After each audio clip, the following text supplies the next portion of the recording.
talked a little bit about the things that we read. We've both read quite a bit of military history and military thought. That's one of the things that I studied in university. So being in an active war zone, and getting the opportunity to speak to Peter MacKay, who was the cabinet minister for the Defense Department, and the General Latinchuk, who was the head of the Allied forces, and actually getting to speak to those guys in that environment was an incredible life experience. So what have you learned most from, if you were to say like some principles you've learned from reading like the military books and books on history? Because I think there's Yeah, a lot of practicality in it.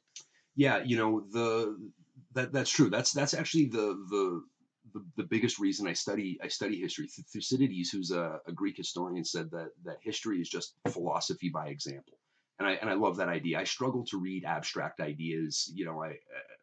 The some of the discussions that go on, like Plato and Socrates, it's interesting, but I also get lost in the kind of the thoughts, where when you're reading history, you can look at an example of how somebody behaved, and that reflects the philosophy. So we've talked a little bit about Marcus Aurelius and Stoicism. That was a Stoic philosopher who also was the leader of a massive empire, and seeing how he applied a Stoic philosophy in that leadership role is something that I find very interesting, very helpful. Caesar and Napoleon are two guys that I've read an immense amount about. And both of those guys believe that one of the best ways to lead is from the front, sharing the trials and the tribulations of your soldiers, showing them that you are a leader, not a boss.